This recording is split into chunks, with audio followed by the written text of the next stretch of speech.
Assalamualaikum warahmatullahi wabarakatuh. Selamat malam dan salam sejahtera untuk kita semua. Om Swastiastu, Namo Buddhaya, salam kebajikan. Untuk seluruh masyarakat yang ada di Provinsi Maluku Utara, terumum bagi seluruh masyarakat Indonesia yang kita cintai, mungkin saya bermula dari satu bahasa yang cukup menjadi spirit kebangsaan kita saat ini, yakni tentang pluralisme adalah satu nyawa yang tidak bisa dihilangkan dari kehidupan berbangsa dan bernegara bagi seluruh masyarakat yang ada di Indonesia kita. Kenapa? Karena kita sejak dahulu dibangun, dibesarkan, ditanamkan motivasi hidup dalam berkehidupan adalah untuk kemudian menjaga sebuah tatanan peradaban yang itu menjunjung tinggi nilai kebersamaan. Dibawa sejak pendahulu-pendahulu kita, para motivator-motivator sejarah kita yang merupakan aktor terhadap kebangkitan Nusantara di Indonesia kita saat ini adalah bermula dari satu semangat kebersamaan. Dan semangat itu adalah semangat yang dipupuk karena rasa cinta yang tinggi terhadap bangsa Indonesia. Saudara, para netizen yang cukup saya banggakan, pada video kali ini saya akan sedikit mengulas ya, dan juga kita sedikit berbagi pengetahuan. Bukan berarti saya memiliki pengetahuan yang lebih daripada saudara-saudara sekalian, tapi hanya sedikit kita memperbincangkan tentang bagaimana relevansi antara sejarah masa kini dan yang akan datang, serta implikasi logik ya terhadap dinamika kesejarahan kita di Indonesia. Kita akan bermula dari satu kajian yang cukup menarik.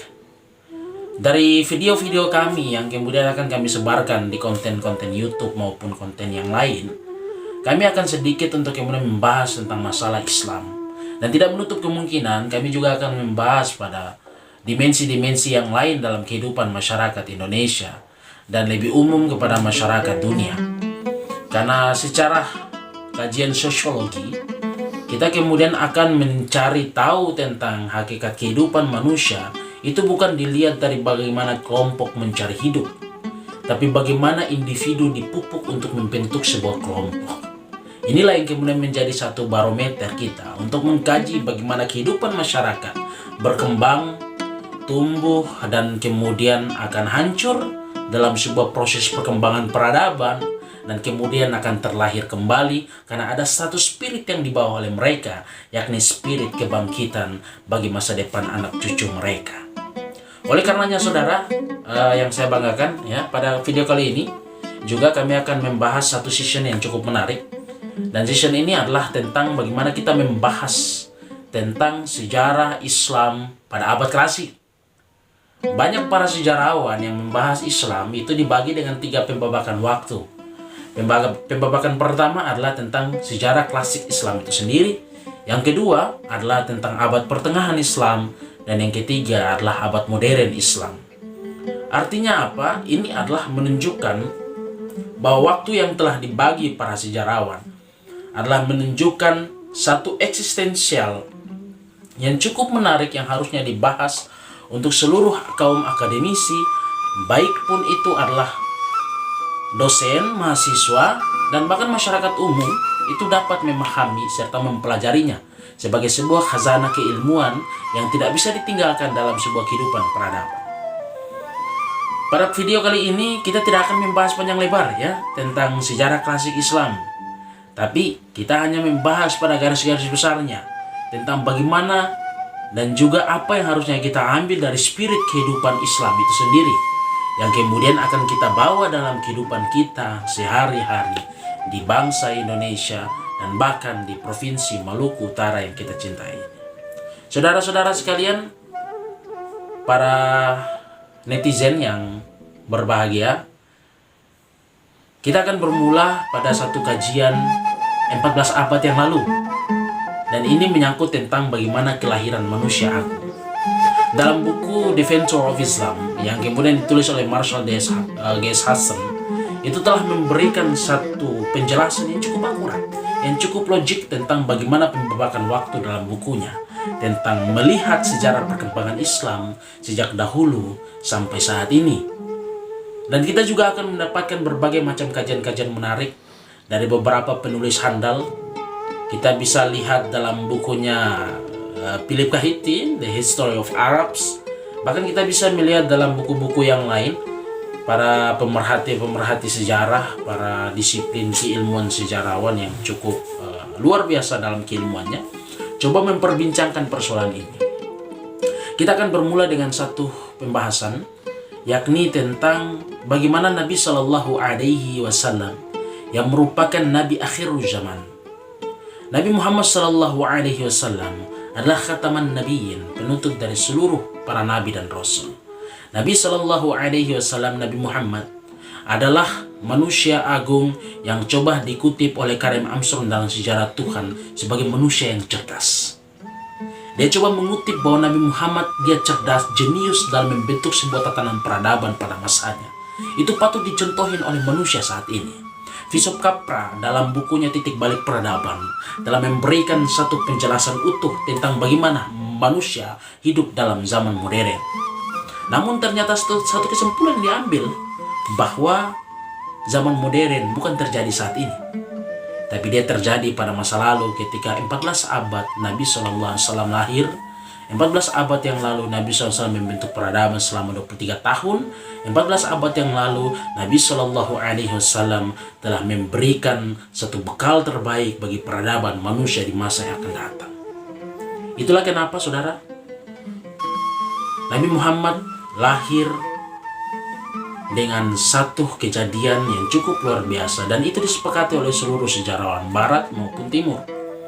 Namun yang harusnya kita ketahui bahwa satu pembelajaran penting yang harusnya kita ambil dari kehidupan sosok manusia agung ini adalah bukan karena bagaimana proses perjalanan sejarah Islam itu sendiri, tapi yang harusnya kita ambil adalah nilai yang ada di balik sejarah itu.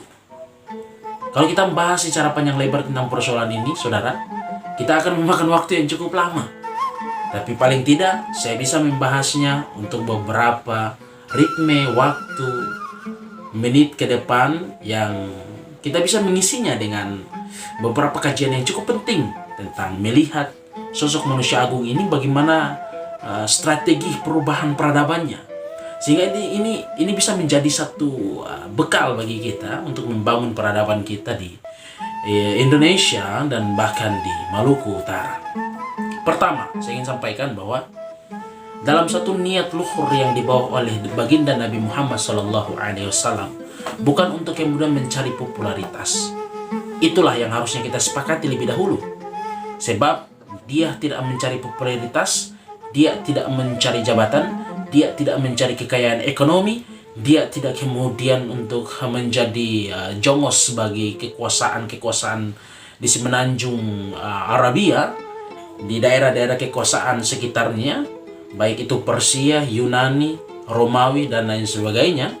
Tapi dia mampu membawa satu perubahan besar bagi masyarakat Arab di waktu itu. Yakin sungguh bahwa bagaimana cara Nabi untuk melakukan hal itu? Tidak lain dan tidak bukan, ada satu hubungan transendensi dan horizontal yang kemudian membawa bagaimana hakikat kemanusiaan hidup dalam sebuah determinisme budaya. Determinisme budaya yang saya maksudkan di sini adalah tentang bagaimana keadilan budaya itu muncul dari sosio-religius. Nah, inilah yang kemudian dibawa spirit perubahan ini.